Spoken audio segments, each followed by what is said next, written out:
Hello, everybody. Welcome back to Ralph World. Welcome to episode 2. First of all, before we start this off, I want to apologize. I know episode 1 was a little rough. If you watched it on video, I know the video was a little rough. I know the sound was a little rough. This is a whole new setup that we're working with. This isn't the same setup that I use whenever I'm doing videos up in the studio. If you watch my YouTube channel, Brick and Tire, shameless plug. But we're still working out the kinks. We're still working out the rough edges. I think we got the audio down pretty good this week. So sorry about the first one. Thanks for listening. Now we are on to episode 2.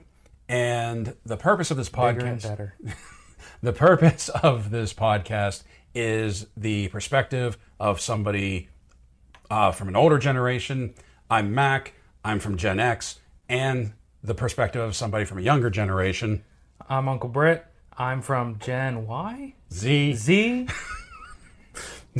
Now that we figured that out.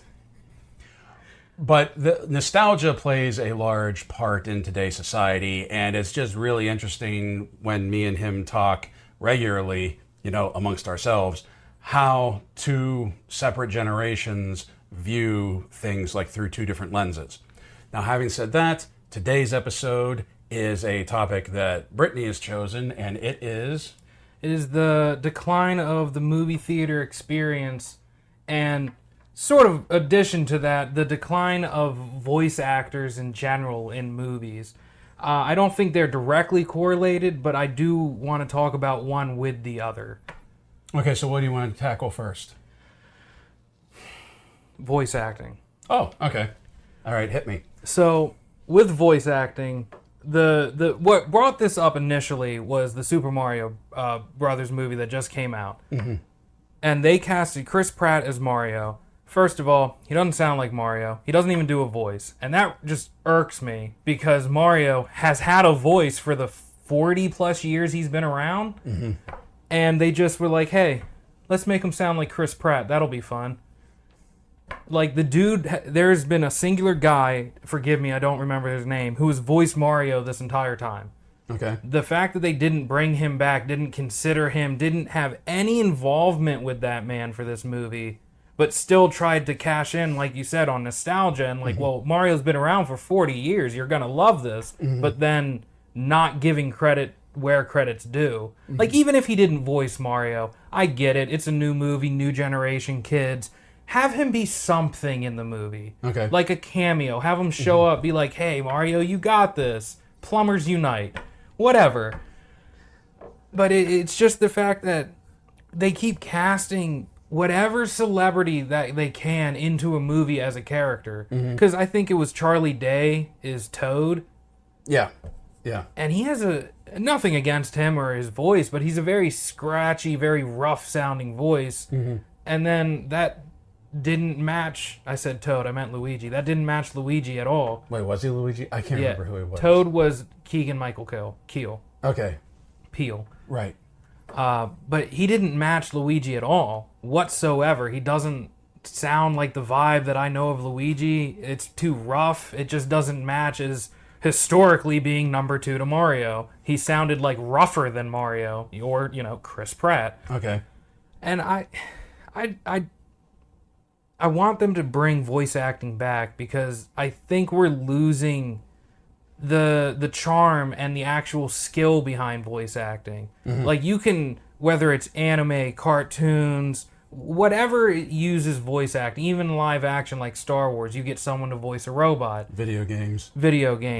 Like, you have people like Alan Tudyk, who has been on screen and he's been behind screen and done a lot of voices. And the best example I could use for this is in the movie Moana, there's a chicken in it. He voices the chicken. Right, yeah. He went to Oxford. Well, and I think another good example for Alan Tudyk is actually the Harley Quinn, where he is Joker and he is Clayface. And, like, if you didn't tell me that Joker was Alan Tudyk, I don't think...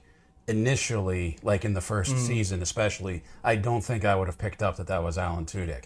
Like, I think he is... I understand exactly what you're saying, but I do think he's one of those ones that can kind of bridge the gap between, like, on-screen acting and voice acting. But I understand totally what you're saying, and I agree with you as well. But going back to Mario, there are people that brought up the point that the voice actor that played Mario, like every game he was in, every like commercial spot, cartoon spot, whatever, like he would have like one or two lines like, "It's a me," you know, things like that. Sorry, my Mario impression is awful. But there were people that said like that voice for 2 hours would start to really get annoying and start grating on you. What do you have to say about something like that? I can see that because I think it was outside of a single cartoon. Mario never really had much going because we're not going to acknowledge the live action because that was just a different reality. Yeah. And I can see that. He has a very high-pitched voice. It could get very annoying. And that's why I'd be all right with, like, my second idea. Just have him in the movie somewhere. Okay. Like, he is Mario. For better or worse, annoying voice or not, he's been Mario, and he is going to keep being Mario as long as he and Nintendo want him to be Mario in the games. So it just seems odd to me that you're not going to involve him at all. Yeah.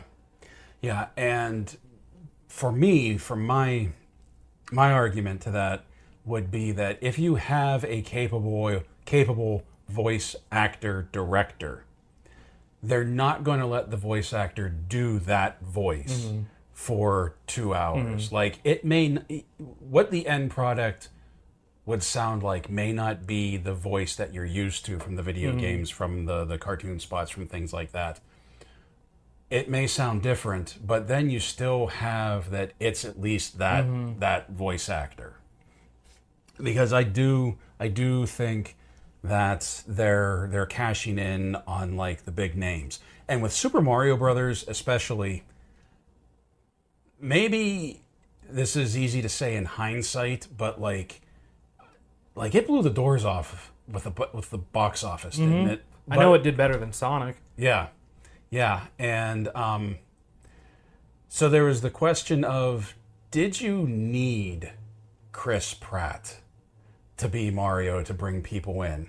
Because quite honestly, as far as like the voice cast goes of non-voice actors, I was honestly more excited about Jack Black playing Bowser. Look, I had to separate that part. Because there is not a bad thing I can say about Jack Black as Bowser. But I think part of that is he was genuinely excited. Yes. Like, he was wearing costumes. Yes. He wrote the song Peaches with one of his songwriters for the movie. Like, that is his song. Yeah. But, like, and he still does a voice, though. Yes. Like, he makes it rough. He makes it gravelly to sound like a villain, even though he's still very much Jack Black. And that is something I can get behind. If you're going to cast someone like Mark Hamill, he is a well-ish known face. He's been in a lot of things. Star Wars, if you've heard of it. Right. And but he does voices. There's some voices that he does that I'll like see credits and I'm like, that didn't sound like Mark Hamill at all, because he's becoming a character in his voice. Jack Black did that. Chris Pratt and Seth Rogen is the other one I'm really upset about. Oh, yeah. Sound like Chris Chris he was Pratt. Donkey Kong, wasn't he? Oh, that's right. And I brought this up before, but there's an interview out there. You can find it. I'm 100% sure. It's a very well-viewed video that Seth Rogen flat out said to the casting director, was like, look, you can cast me, but I don't do voices. If you cast me as Donkey Kong's going to sound like Seth Rogen. And that just irked me, man. Yeah. Like, do a voice. You know what Donkey Kong vibe is like. He's not Seth Rogen. Yeah. Yeah. Then there's another side to this, too. And let me know what you think about this. That I feel like, well, before we go on to that, back to the Jack Black thing.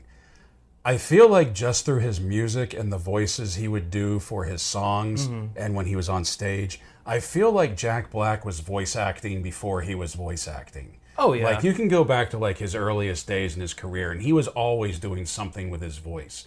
Like, even in School of Rock, I think, like, he did, like, 3 or 4 different voices. Like, even when he was just telling stories to the kids. Like, so... He would mouth instrument sounds and everything, Yeah. and not just like boom boom. No, he'd be like skitty Yeah. like crap like that. Yeah. How was that again? Skitty. But I do think like he was.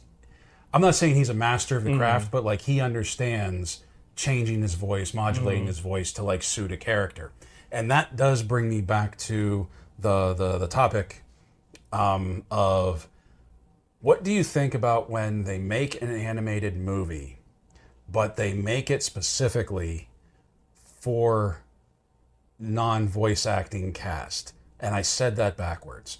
But let me give you two examples of what I'm talking about. Kung Fu Panda Okay. and How to Train Your Dragon, Okay. where those were basically movies that were made. They created their own franchises, and when they made the movies, they were like, these are going to be blockbusters. We're casting all big actors, and they kind of did the casting process of, if this was live action, who would play this character, who would play this character. So what do you think of that versus something like, well, what we've been talking about Mario, where it's an established character, you kind of already have an idea of what he's supposed to sound like, and then they cast somebody not like that. Do you understand what I'm asking? So I'll start with Kung Fu Panda. First of all, I gotta say, phenomenal movie. I love the Kung Fu Panda trilogy. I'm very excited he's getting a second trilogy. Yes. But Have you seen the series on Netflix yet? which one? There's one where he's like teamed up with like a knight. It just started, like the second season just ended, and like I don't think so. I saw like Secrets of the Scroll. Rita Ora is the knight, and she's another bear from England, and like they're actually leaving China. It's actually really good. Jack Black comes back and does it. Hong comes back and plays the father. Nice. It's really cool. We're getting off on a tangent, but please, Kung Fu Panda. I think those movies work well because they can shift the character to match the person. Because, and I'm not going to sit here and say I'm a Kung Fu Panda historian, but I know Po was crafted around Jack Black. Like, he fully embodied the character, and now Po and Jack Black are pretty much the same identity. If you took Jack Black, made him a panda, and he learned Kung Fu. But on your other example, How to Train Your Dragon, I actually read the books growing up. Oh, did you? Okay. I own, I think, 1 through 6, 7, 8, somewhere in there. They've made more since then, but I kind of grew out of it, and I've just never gone back. Yeah, you're the only person I know that's actually read the books. And I thought they were really good. The books or the movies? Both. Okay. But, and I knew this after I saw the first movie, after I saw the first 5 minutes of the first movie. In the book, and this is the only example I'm going to use, in the book, Toothless is small enough to fit in his hat. Okay. In the movie, he's obviously the size of what you would typically think of a dragon. Yes. So, right off the bat, the entire dynamic of those two is completely changed. Okay. The progression of them through their life is completely different. So, I've started treating them as two completely separate identities because, truthfully, they act as completely separate identities. So, having been a fan of the established lore, content, whatever, and then going to the movies, because they changed it so drastically, but they still kept the heart of what How to Train Your Dragon was, which Hiccup was always an outcast. That's the core to his character in the beginning, is that he's not like every other person in the world. Okay, so it's like that in the books too? Yes. Okay. But what helped him in the books was Toothless also being a reject in the dragon world because he was so small. There's hints throughout the books that's like, oh, Toothless is this, you know, not ancient, a rare breed anymore, and that he's going to be strong, he's going to be big, but he doesn't get there. At least he didn't in the books I read.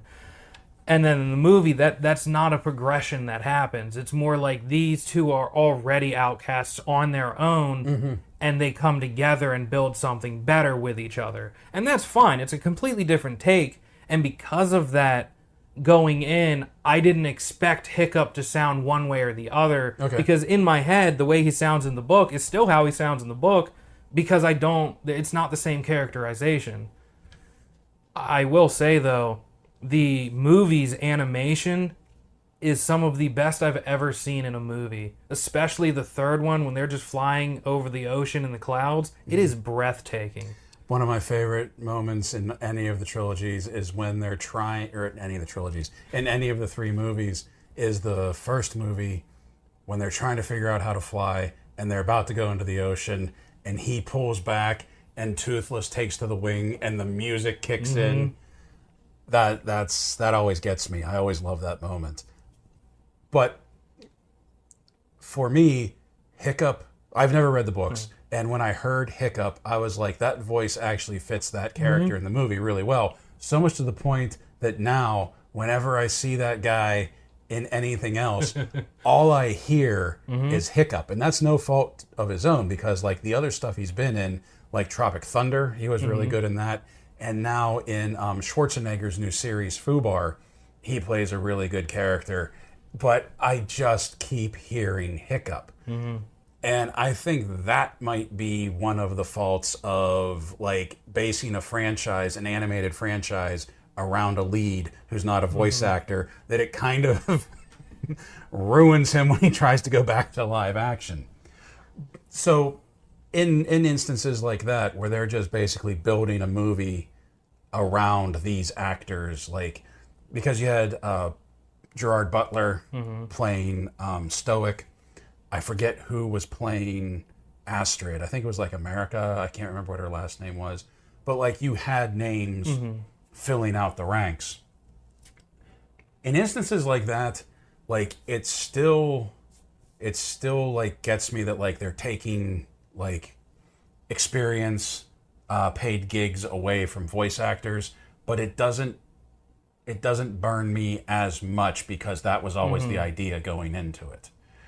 What upsets me is something like, well, let's use the DC animated universe. When they first started making movies and they were casting Batman, Joker, and Superman with like just names rather than the people that had been doing it in the series for so long.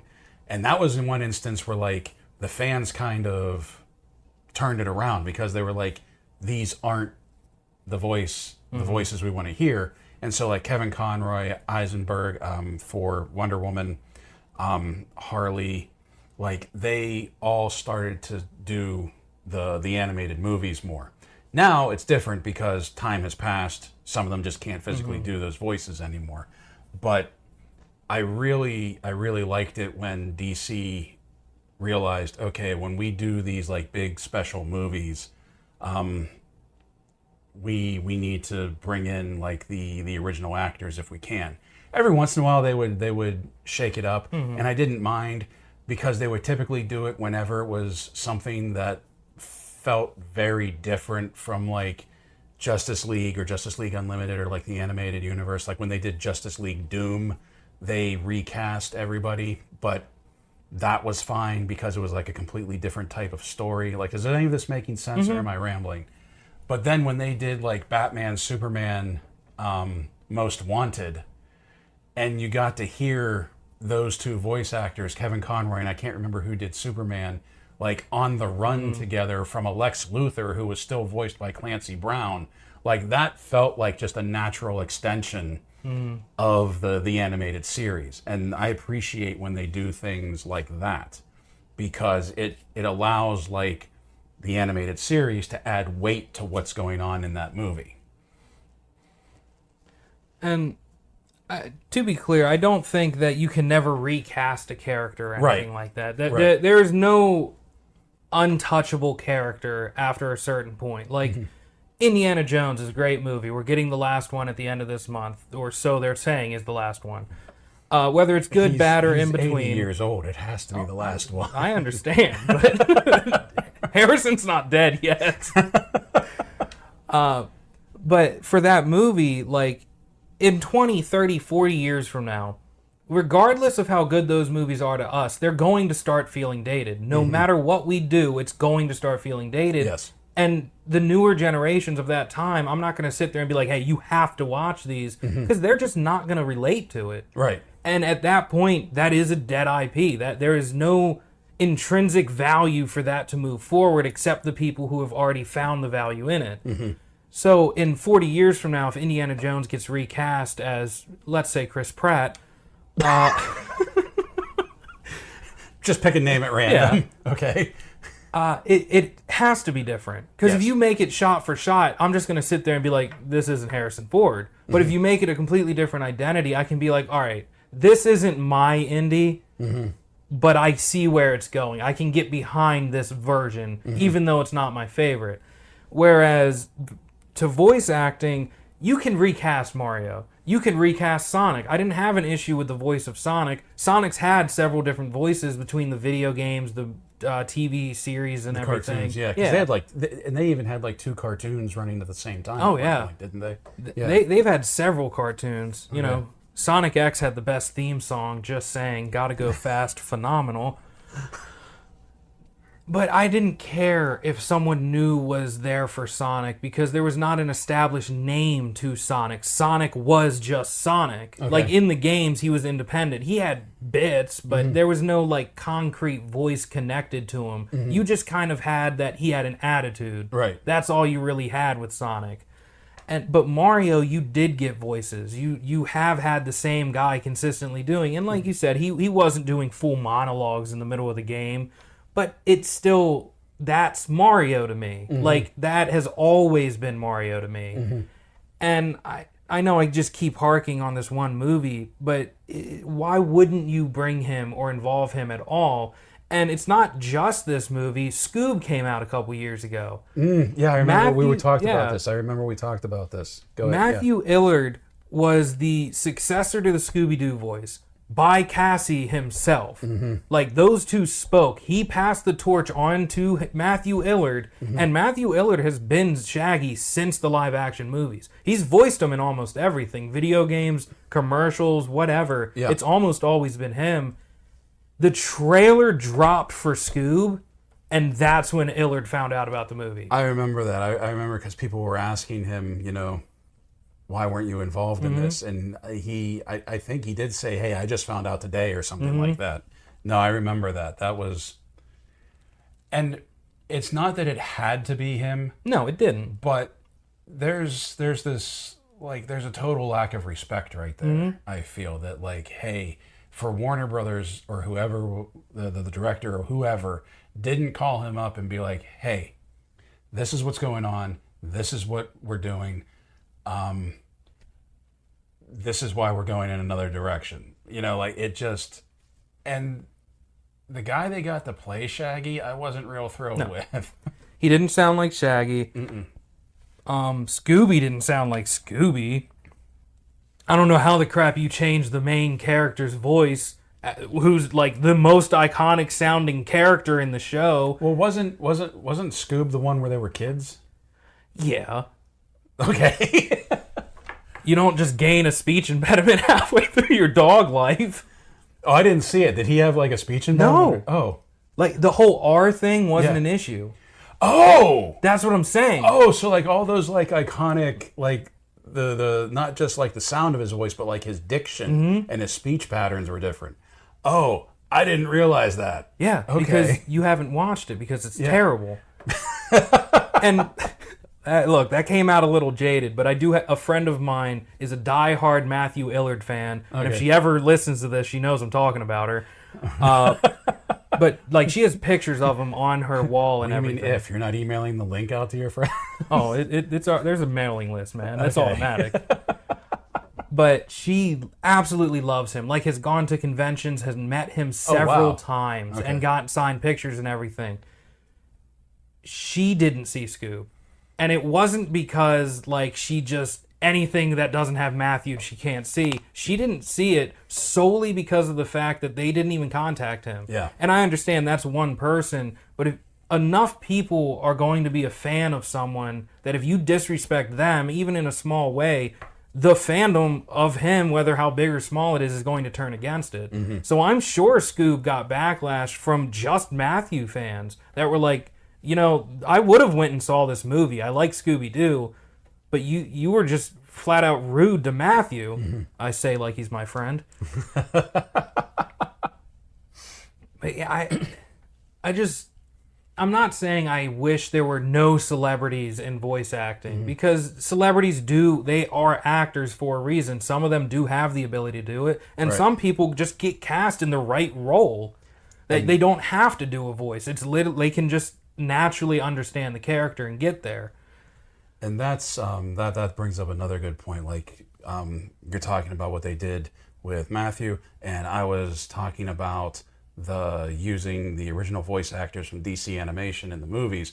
There was one movie in particular that kind of fits in with this a little bit that I don't understand why they made the choices that they made, and it was Batman and Harley Quinn. And like Kevin Conroy was Batman, the voice for Nightwing from the animated series was still Nightwing. Like a lot of the old voices came back, but the third member of the team, Harley, was voiced by, and I can't remember what her name is, but it's Bernadette from the Big Bang series, or from the Big Bang Theory. Yeah. And I couldn't figure out why. And I don't know if, because the original voice actress for Harley Quinn retired. Like, she's actually 60 now, or over 60. So she retired, and Tara Strong took up the reins of voice acting for Harley. She does one of the Powerpuff Girls. I can't remember which one it is.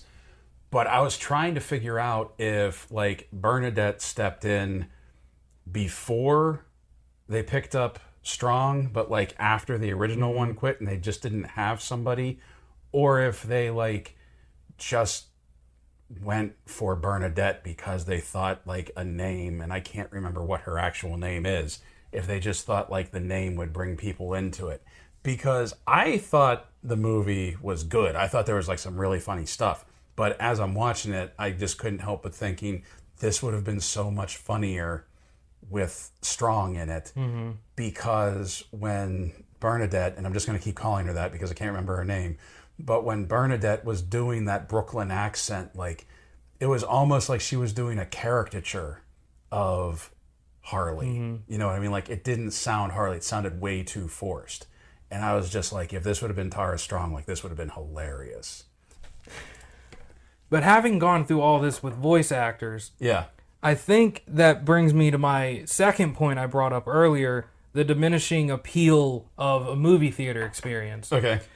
When you have constant big budget movies or even smaller animated movies where these like established people and more grounded celebrities are talking to fans who have their own following and you kick them out, yeah, you might only be alienating a small percentage of people from that specific movie, but you do that 3-4 times over the span of a couple years, and you're just at a point where, like, I don't want to go see a big budget movie. The indie guys are doing it better now. Yes. So what's the point in me going to spend 10, 15, 20 bucks if I get food to go see a movie in the movie theater when I can spend a fraction of that and watch almost unlimited movies between 1, 2, or 3 streaming apps and not have to leave my house? And that's not always a positive. Like, the movie theater experience to me was always a communal watching experience. Like, you go out, it's fun, there's games, you know, some people could drink, some people got popcorn, but it was just fun. Like, the entire experience for watching a movie was pure fun. Like, there was no downside to going to the movies. You didn't go there and immediately think, oh man, I'm having a terrible time. Because if that happens, you just leave. Yeah. Like, your experience in a movie theater is solely entertainment on yourself, for yourself. And that does not exist anymore. Since COVID, and I'm not saying it's a 1-to-1 correlation, but since COVID, I don't think I've been to the movie theaters more than 4 times. And I used to go pre-COVID every Tuesday because it was half price day. I know we went and saw Sonic. On Valentine's Day. Well, no, that was the first one. The second one wasn't on Valentine's Day. It was near it. But I know we went and saw Sonic. And honestly, I think since the lockdown, that might be the only thing I've seen on the big screen. Now that I think about it. We tried to see Black Adam, but they canceled it. So, small story with that. We went to the movie theater. We put in all the effort of the movie theater experience to go see Black Adam. It was, what, maybe exactly a month long it'd been out? No, it was like a week. Okay, so it was about somewhere between a week and a month. we went to go see Black Adam. They stopped showing it in the movie theater we went to. We had to come to, what is DC on? Max now? Yeah. We had to come back for Max and watch it on there. Yeah, we went to the movie theater. We were like, hey, I want 2 for Black Adam. And they just kind of looked at me, and we were like, what? What's happening? And they said, our manager said we weren't showing that movie anymore. Nobody was coming to see it. And I think they thought we were going to freak out. We just started laughing and left. We understood. Yeah. And like, yeah, I think it was like a month later, it came out on Max, and I was like, hey, you want to come over and watch Black Adam? And then we were happy we didn't pay money to see it in the theater. Yeah. But I think the diminishing returns on the movie experience is multifold. I don't think you can completely blame the pandemic. No. But I do think the pandemic and lockdown showed people with streaming, we don't need to keep going back to the theater. Because for me, I used to love going to the movies. I really did. Like, I wouldn't say I went every Tuesday, but like regularly, like probably two or 3 times a month on the weekends, I would go see a movie. But there are a number of factors for me. One, ticket prices, refreshment prices, like that all got stupidly expensive. And I'm not saying like it priced me out. I'm not saying I can't afford to do it. I'm just saying that like for what you get, especially on the concession side of things, it's not worth it to me. And part of the it's not worth it to me also includes the experience of having to sit with other people. Because people, and I don't mean this to everybody that goes to the movies, understand that, but it just seems like, especially around here, I don't know how it is at other places, but like people in the theaters are terrible. They've full-on lost movie theater etiquette. Yeah. And trust me, I'm not going to sit here and say I'm one of those people that needs complete silence through the whole movie. No. Like, react. Yeah. We're there together. You're going to laugh. You're going to make a sound. You're going to fist bump the air when, Cap lifts up the hammer. Right. Whatever. Right. I'm all for that. As a matter of fact, if you start making noise, I'm probably going to start making noise because I feel more comfortable about it. Right. But there's a line when you're making noise and interacting with the movie and then just being obnoxious to everyone around you. Yes. I don't need you to react to every single scene. Like, I don't need you to answer your phone. yeah, like you don't need to be texting right next to me and Yeah. oh, I don't care about this movie, it sucks. Then leave. Yeah. Like, not everyone else in there also hates the movie. There's no reason you need to be rude about it. And then that continues forward into the absolute filth that is movie theaters now. Like, they're just sticky. There's no other word I can come up with except sticky. I walk on the ground, my feet stick. I touch the seat, my butt sticks. My hand sticks on the stupid handlebars. My drink was sticky once. It was new. Wow. Okay. Now, I don't believe I'm about to say this. A sticky movie theater is not something new to me. Like, for me, like, even when I was a kid, there was always that one time you would go into the theater and somebody just spilled a Coke or something and, like, they hadn't cleaned it up. But I get what you're saying because now it just feels like it happens all the time. Like, there's no, like, as movies got more expensive and the theaters became more lavish with the stadium seating, reclining seats, whatever, like, it feels like the upkeep that has started to fall to the wayside. I don't know. Like, I get what you're saying on that. I really do. But for me, it was mostly been, like, audience participation. Okay? When you go to a movie, not everybody is going to like it. I get that. But you don't need to make it so vocal that everybody in the theater knows you hate this movie. And this is why you hate this movie, okay? You don't need to do that. Like, I don't get where people come off that they can just say and do. And keep in mind, I am not saying that, like, oh, young kids today. This is not a generational thing. This is just an obnoxious thing. Like, there are people of all generations that spew this just word vomit during a movie that nobody wants to hear. I saw Captain Marvel in theaters. Not going to get into that whole movie. I would just say I was not personally a very big fan of it or its placement or characterization. But when I was watching it, I didn't say any of that. Right. I just watched the movie and came to my own conclusions. I had a older couple behind me.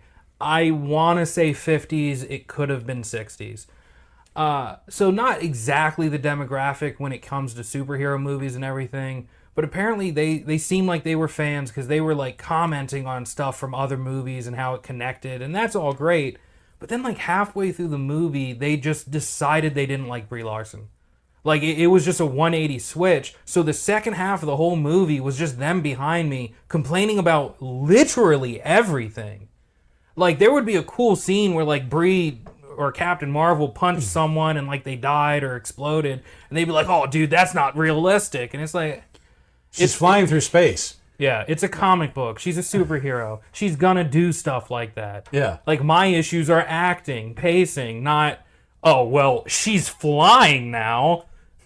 Like, just accept the movie sometimes. Like, there's a premise you have to get behind. Yeah. Like, you can't go, and I'm using it again, you can't go and watch Star Wars and then be like, what the crap is the Force, dude? They can't move things with their mind, but lightsabers work.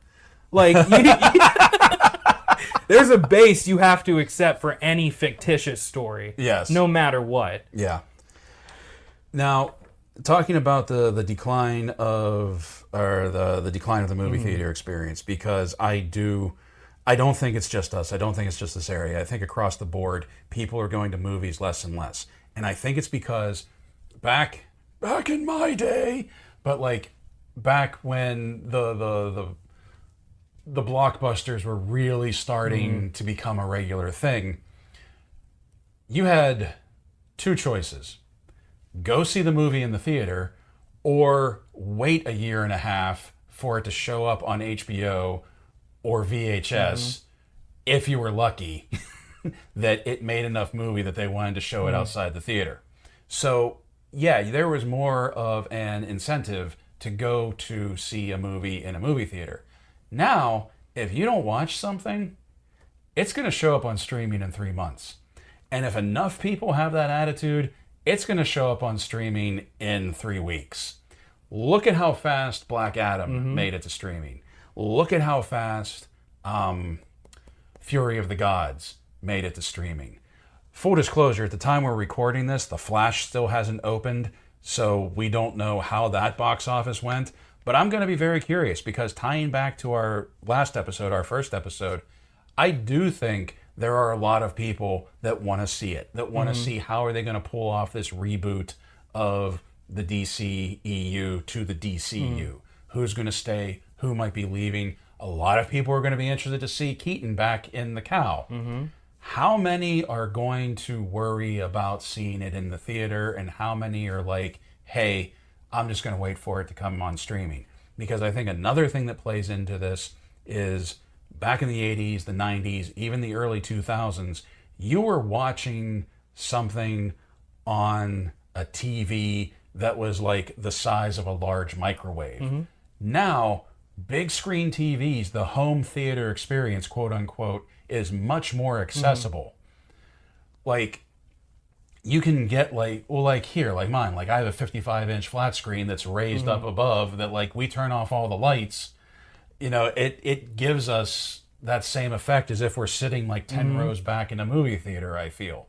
So like this whole concept of you have to see it on the big screen, only if it's something that like you want to. Like when the new Godzilla movie comes out, I'm actually absolutely going to see it on the big screen.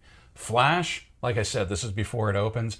I'm probably going to see it on the big screen just because I want to see the third Keaton movie on the big screen because I've seen all of the other ones. Like for me, it's a tradition thing. And yes, I will freely admit, I didn't say this last week, but I do think of this more as Keaton's third movie rather than Flash's first movie. So I do have a couple notes and one statistic I wanted to bring up. Oh, you came with receipts. Cool. I did. Okay. So as of right now, as of the study held in June 2020, so 3 years before this recording, Yes. just 14% of adults said they strongly preferred seeing a movie for the first time in theater, and 36% said that they would much rather stream the film at home than visit a cinema. Okay. So that in and of itself, the rest of the percentage was like indifferent to one or the other. But that alone tells me like whether it's just getting farther apart in percentages, because the article goes on to show other years before that, and it pretty much the same preference, but it was a little closer in gap. And then post 2020, or I guess during 2020, that started to split a lot more. Okay. And like I said, most of the stuff we've talked about, I'm sure are reasons, but the other two that I have down here, in a very practical sense, most movie theaters have actually decreased the amount of theaters they actually have inside the building. So they're showing less movies because they have less screens. So instead of having, like, you could watch the new Marvel movie in 8 different screenings because it's so popular. Yeah. Well, now they have it on, like, one screen. So on the off chance it does get booked, there's nowhere else for you to go in that theater unless you're going to drive 30 minutes to the next one. Right, right. But the big one that I have written down that I almost completely forgot, this is about trailers. Trailers give away the movie anymore. Yeah, we've talked about this before, yeah. Like, I understand why Keaton's in the Flash trailer. I think they should have held it back more than they did. I understand why they had to have Keaton kind of front and center with Ezra, not getting into all that, but he is controversial. Right on. So I get why they leaned into Keaton. But from a storytelling and narrative standpoint, if you just had the focus on Flash, you could still have the Batman imagery and all that without showing Keaton. Save Keaton for the theater. Like, let it be like, I know it's Keaton, but I haven't seen him yet. It might not be Keaton. So that when you get that scene where he is Batman again, he's in the movie again, you actually have that moment like, okay, Keaton's back. Like, a great example, I'm wearing the shirt, The Mandalorian. No one knew Luke was coming back for that season. Yeah. There was no trailer. There was no hints. The only thing we got is in the season, they were like, there's a Jedi out there. Yeah. That's not specific. There's 1,000,001 that could have been. And I don't think that's just us, because, you know, we've watched a lot of, like, the YouTube reaction to that. And when the X-Wing came in, like, there was this buzz. Like, everybody that was watching, like, all of the YouTube reactors, like, there was this buzz of, is this Luke? Is that Rogue 5? Like, and then the way they did the reveal was perfect. That, like, first you saw him on a black and white monitor, and you just saw the cloak, and then you saw the green lightsaber, and then you saw the gloved hand, and the hype was building, and the hype was building, and the hype was building. And that was probably the best PR that could have ever been. And then after the episode aired, Hamill goes on Twitter and tweets, "Hey, anybody anything good on TV tonight?" Love Hamill. Yeah, and, like, nobody knew. Like, there was rumor, there was speculation, but there was nothing in the digital solid. age. Yeah, you can't completely avoid rumors and whatnot, and that is what it is. but there was a couple of movies, and I can't think of one right off the top of my head right now, but there was a couple of movies that we've talked about that we've said, why was this in the trailer? This would have been, like, the perfect holy crap moment for watching, like, a movie. And we're not even talking about Marvel movies for this, but, like, I honestly can't remember any of the movies that this happened, but there were, like, instances that it's like, this should have been kept for the movie. Like, this should not have been in the trailer. This would have been the perfect, oh my gosh, look at that, I can't believe that moment where, like, your jaw drops. And I do think that they are doing these trailers just for, like, the it's like they don't think their movie can stand on its own, that they have to give these big reveals in the trailer to build up hype for it. If that's what you have to do to build up hype for your movie, then your movie is trash. Well, it's the same premise as theater. Surprise, surprise, we are theater people. In theater, if you have something that you didn't get exactly right, like you didn't get a piece of wardrobe the correct way that you wanted, or you just messed up painting or something, at the end of the day, if an audience member gets lost from the show on that small, minute imperfection, there is a bigger issue there altogether. You're not engaging. You're not drawing them in. Right. And that translates to these trailers. If the trailer can't be, say, 30 seconds and show just few pieces of characters, of themes, of a story, not outright how it ends, but just what the premise is, that should be enough to draw them in. If you need to add this pomp, this pompadour, this pomp of circumstance. Yes, thank you. Pompadour. You got to have the hairdo, man. It draws hype. Sure. Continue. But you have this razzle dazzle around it, and then it's just like, well, I've seen the movie. Yeah. And not to consistently go back to Star Wars, but the last trailer I remember was for one of the 3 new Star Wars movies. I think it was Rise of Skywalker. Yes. It literally had Palpatine in the trailer. Why? Why would you do that? If you're going to introduce a character end stage that they've been the big bad the entire time, why would you put that in the trailer? Why would that be your like calling card to get people to come in? That should have been like the big wow moment when you saw the movie. You should have been gone in there and been like, I don't know who the villain is. Like, is it still Kylo? I thought he was in turmoil. And then the Emperor shows up from the darkness and you're like, Jesus Christ, what's going on right now? This dude's been dead for 3 movies. Now, there's one movie that recently came out that I did look into spoilers for because I had no care for the movie. And it's actually Rise of the Beast, Transformers Rise of the Beast. And I'm not going to tell you, when we're done recording, I'll tell you, but I'm not going to tell you now because in case people haven't seen it. There's like an end credit scene that just completely like flips that universe, that when I found out about it, I was like, this could go one of 2 ways. This could either be really cool or this could be like total crap. But it's not something you would have expected from a Transformers movie. And for them to have not put that in the trailer, I think showed great restraint because that would have been the thing that draws you in. And before you say, oh, but it's like a post-credits scene, why would they do that? They did it for Morbius. It's Morbin time. The interaction between Keaton and Leto, Jared Leto, whatever.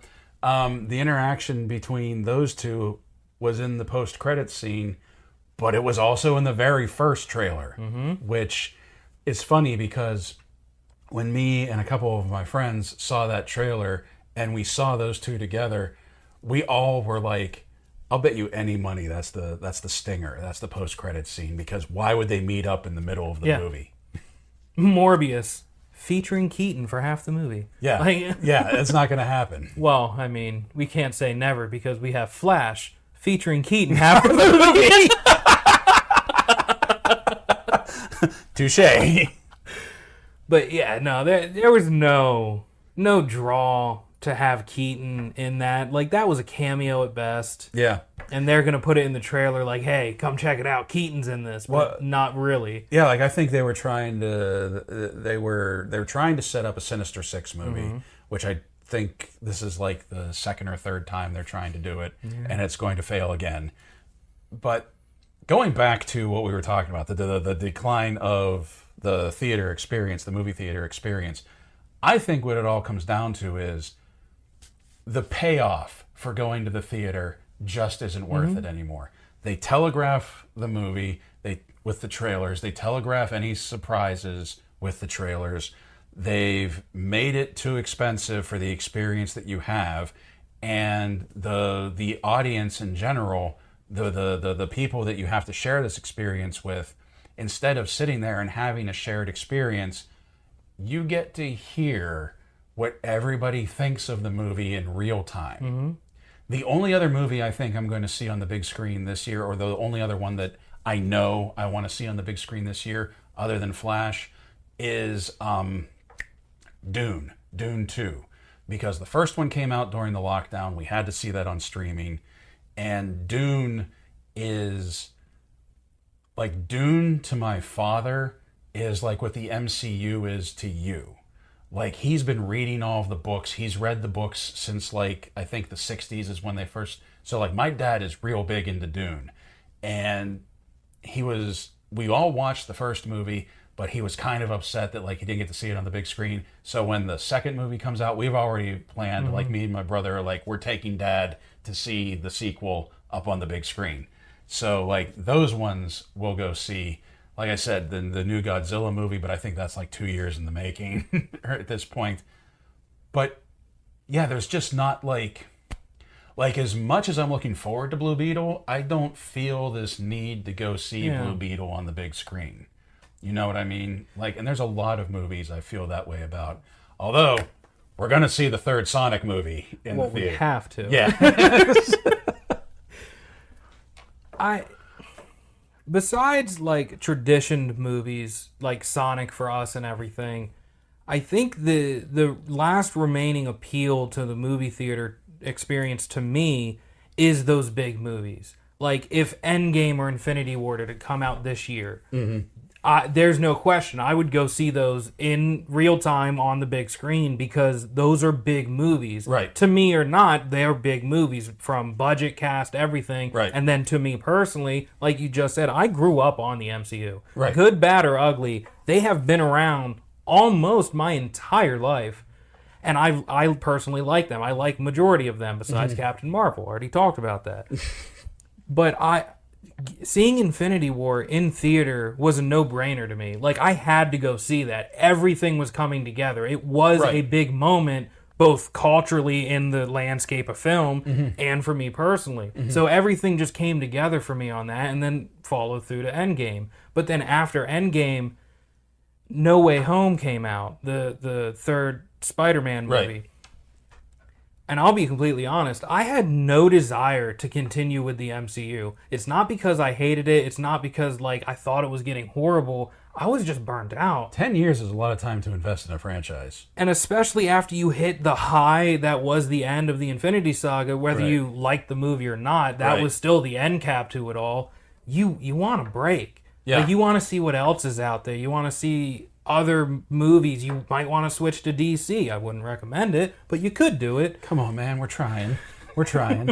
No, I know what you mean. I think the mistake of the MCU, and keep in mind, this is not me trying to tell a multi-billion-dollar company how to run their business. I'm just talking. But we could, to be clear. Yeah, I'm just talking from the standpoint of the audience, from the consumer, from my own personal opinion. They should have given it a break after Endgame. They should have maybe taken a year off. I don't know if that would have been too long, but, like, they should have let that high die down, and they should have let people be like, hey, when's the next one coming out? You know, like, I kind of want to see more. Instead, they just went full-blown right into it with the Disney Plus series, and then all of the movies that were coming out, and not having...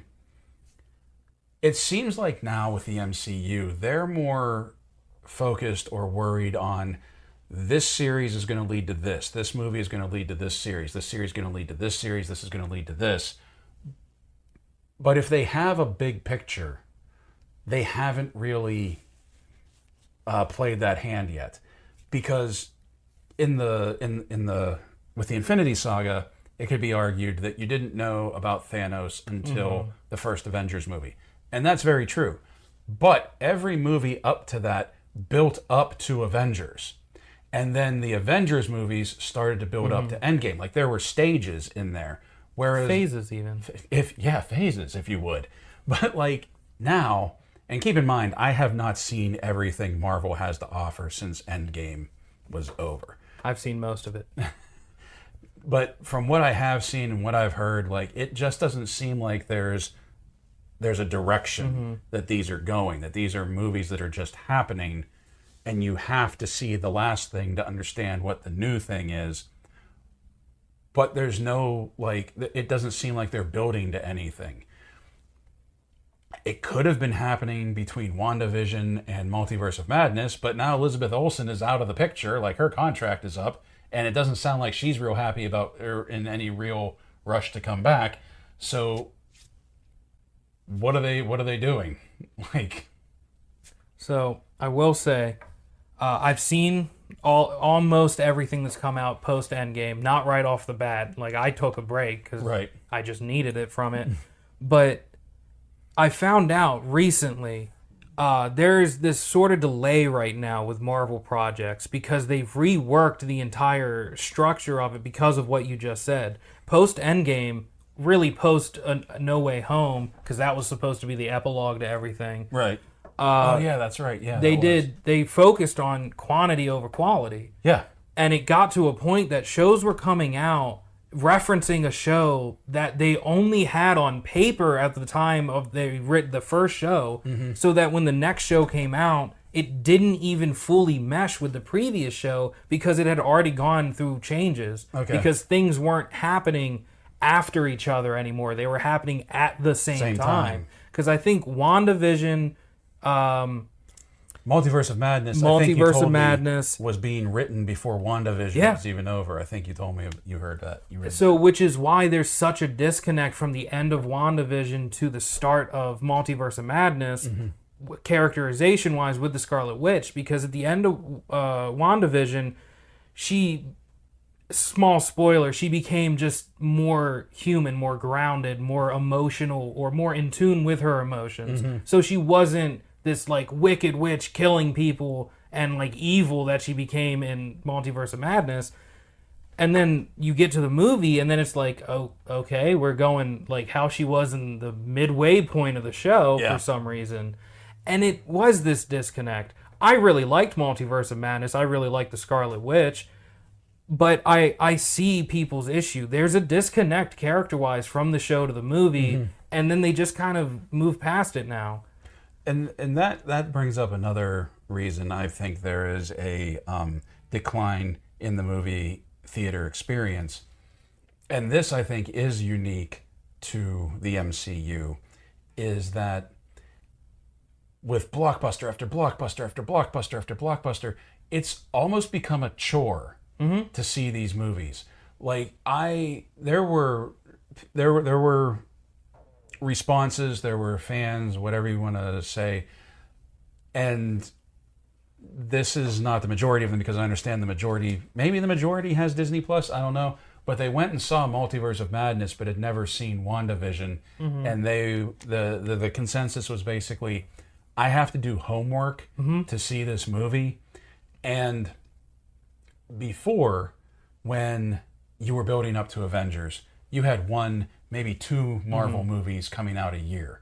Now it's like you have one coming out every month, plus the series, and it's like, this is no longer fun. It's almost like this is work.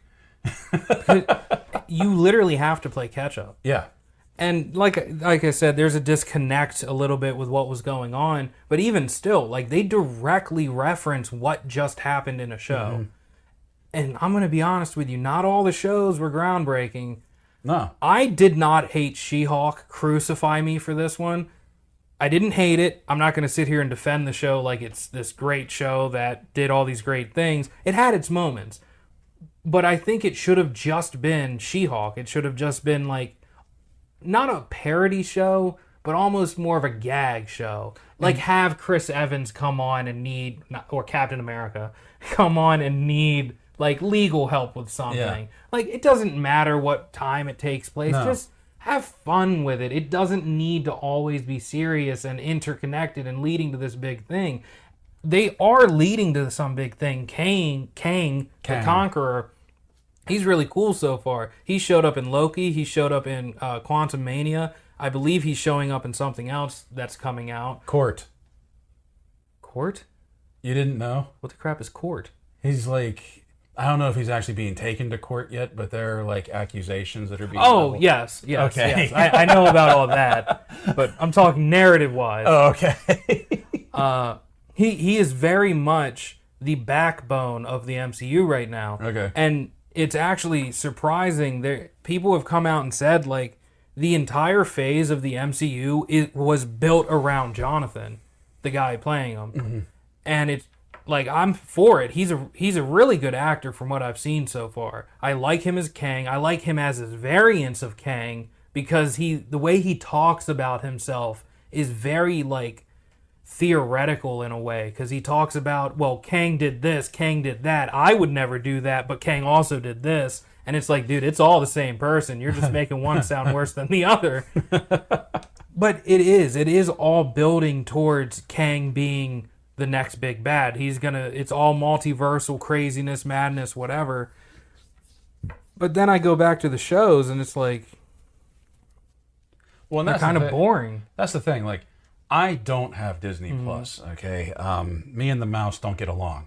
But I don't have Disney Plus, and that's another reason why, like, I'm just not that enthused about the Marvel movies. Because as I mentioned in the last episode, and as we've talked, I am more of a DC guy than Marvel guy, but that does not mean that, like, I think Marvel is crap. Like, there's a lot of Marvel properties that, like, I enjoy. There was a lot of older comics that I was very excited about. And even when the MCU first came out, other than Iron Man, and that's nothing against the movies for Iron Man, he was just never really my thing. But, like, there was a lot that came out that I was like, this is really cool. Captain America, the First Avenger, I absolutely love that movie. Okay? But now, I'm not even sure, like, I would be able to keep up narratively with what's going on just because I've missed all of these series. Like, I'm kind of, like, really digging that Howard Mackie, I think that's his name, the new Captain America. Anthony. Anthony Mackie, yeah, sorry, Anthony Mackie is getting his own movie, but I didn't see Falcon and Winter Soldier, so, like... You're going to be completely lost. Am I? Yeah. Okay. Because that show was the whole transitional period from him not accepting being the new Captain America to accepting it. Hilarity ensues in between those 2 points. Of course. But that is the gist. He comes to terms with being the new Captain America, and especially being a black Captain America. And that's just not me pulling out of pocket. Like, that is a very core part of the show. Okay. And that's great. You know, I didn't dislike the show. You had an evil Captain America in there and everything. Oh, U.S. agent. Yeah. Okay. And that all was cool, but, like, that hasn't been important since that show came out. Yeah. And that's the other thing. Like, when you had movies, it was natural that this character didn't come back or do anything for the next year or the next 2 years. Right. Because it's like, yeah, we're looking at the other people to see how they all get together in the next Avengers. Mm-hmm. Well, now it's like, well, okay, well, you got to see this show, then this movie, then back to this show to go see this movie to understand this show. It's too much. Like, I've watched almost all of it, and I can't tell you how some of it's connected to anything, because it's... Being interconnected isn't an issue. It is literally the drawing point to the MCU. Right. But you're getting to a point where you're just having plots on top of stories, on top of other sideline characters. Mm-hmm. And you're like, well, that person has this power, but this person has, like, the same power, but they can't do it underwater or something. Like, it's getting too specific. Whereas in the comics, you could have this issue of having so many characters, but at the end of the day, you could just be like, well, I don't care about half of them. I only care about Daredevil. Yeah. So then you only read Daredevil, and yeah, he might still team up with people, but you can more or less just be like, all right, this dude's going to get introduced, he's going to explain his power a little bit, and I get how he's going to help the story, and then you move on with it. This, you have to know going in. Like, you have to understand how Ant-Man works, to understand how the Wasp works, to understand how the new daughter works in the movie. Mm-hmm. So, like, it's building, but it's building too fast. You're not following the pieces they're trying to lay down. All right, and I hope that is one. I hope that's one lesson, that whenever they start building the DCU after the reboot, that, like, they take that to heart. Because I don't have issue with an interconnected movie cinematic universe. That's actually really cool. That was what drew me to the MCU in the first place. But when that becomes the whole identity of every movie is when it becomes frustrating when it becomes exhausting, quite frankly.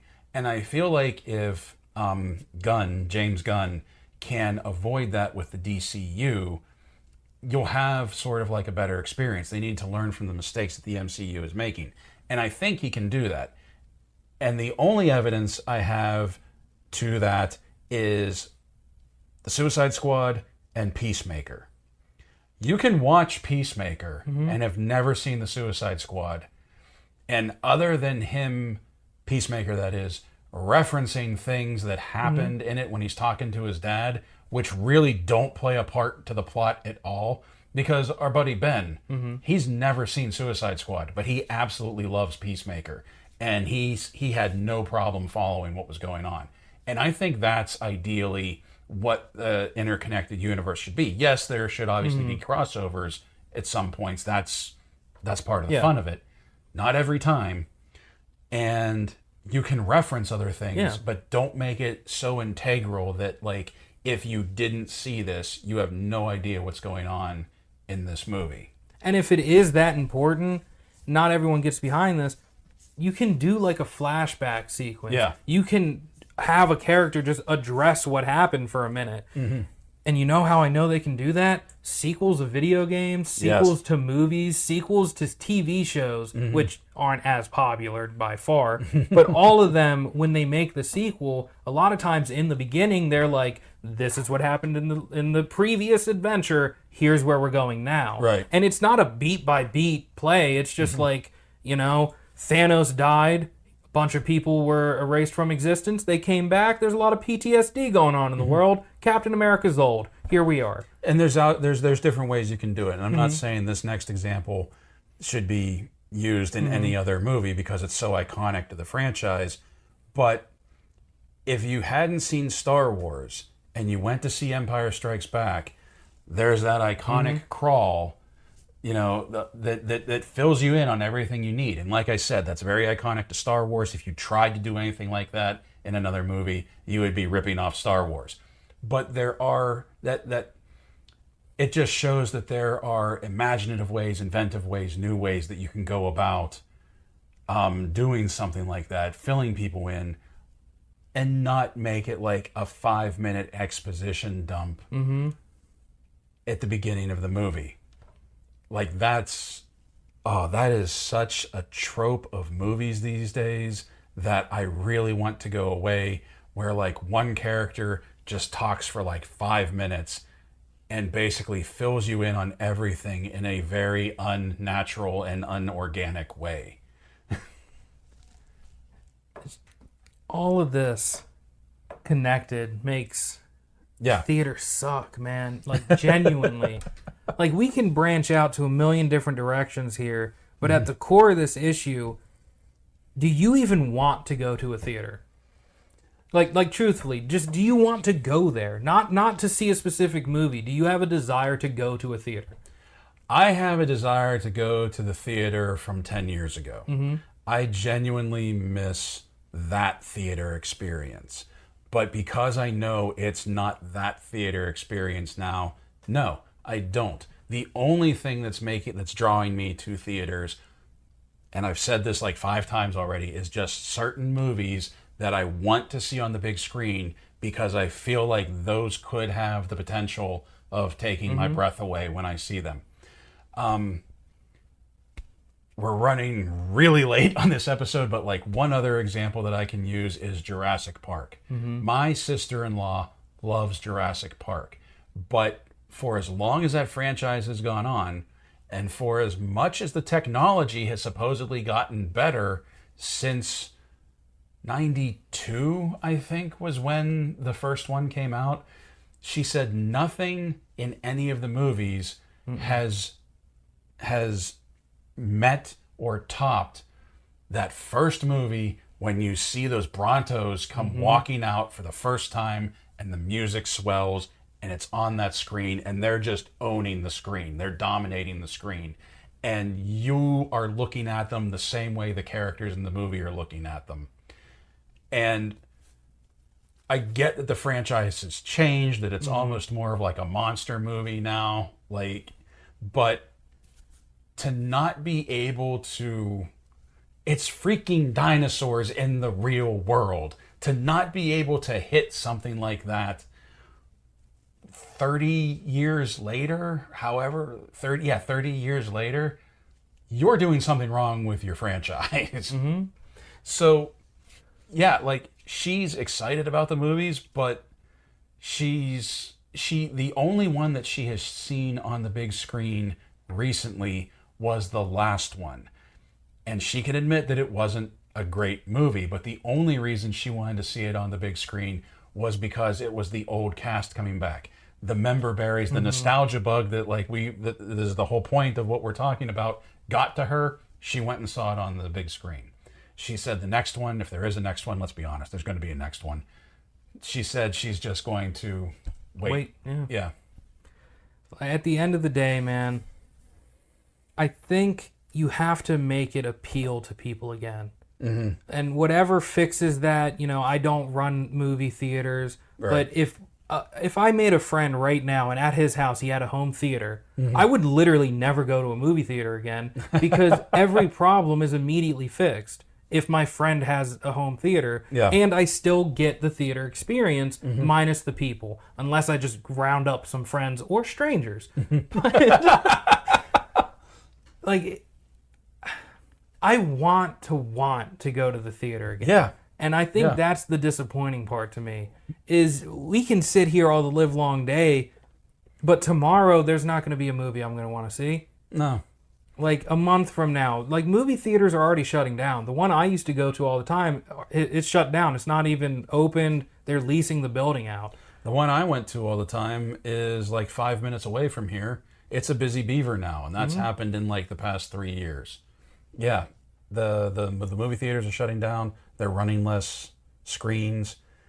Like, going back to what we talked about with Black Adam, that we went in and they weren't showing that movie.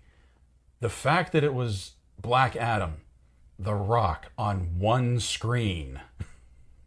You know what I'm saying? Yeah, and regardless if that movie is good or people thought it was going to be bad or good, The Rock has an appeal. Yeah. Whether you or I agree with it, he has an appeal. He has a very big fan base. And for the most part, he's been putting out stuff consistently for a while. And if you're a fan of his, you're probably going to like most of the stuff he put out. Mm-hmm. But even the fans of his clearly didn't show up for this movie because, like we said, it was within a month of release and they already took it out of the theater we went to. It was a week. I keep telling you, it was a week. I gotta give the man some credit, all right? He's been in our lives so long. So, yeah, I think that's basically what it comes down to is, like, we talked about the voice acting, but the theater experience, I don't think you can say it's any one thing that is affecting it. I think it is a multitude of factors that have made people just not feel this need to go to the theater. The experience isn't worth the investment. And I don't just mean money-wise, I mean time-wise, effort-wise, all of that. It's just not worth the investment when you can have arguably a better experience in your own living room within a couple of months, if that. My piece of advice for anyone listening or watching at home, buy a projector. They're relatively cheap. I'm being serious. Connect a laptop, connect your phone to it, get a giant white sheet, put it on the side of your house, invite friends over, get some popcorn, and you will have your movie theater experience. It'll be like a drive-in, but that'll be cool. Yeah. Like, you'll have your movie theater experience with the people you want to have it with, and you get to get rid of all this stuff. And this isn't a perfect solution, but at least you get to feel like you're watching movies with people. Yeah. For people that like movies, like me, I like the community feeling. Mm-hmm. Like, I like being around people while we watch a movie and cry together, laugh together, whatever. And I want it to come back, but I know it's not going to. That has been episode 2 of Ralph World. Thank you all for sticking with us this long. You can find me on YouTube and Instagram, Brick and Tire on YouTube, Brick and Tire on Instagram. Uncle Brett on Instagram, Uncle Brett on TikTok. We'll see if that lasts. Not entirely sure what next week's episode is going to be, but I do hope you join us. I hope the sound worked out better for this episode than it did for the first one. Thank you all for listening, and we'll see you next week. We can only get better.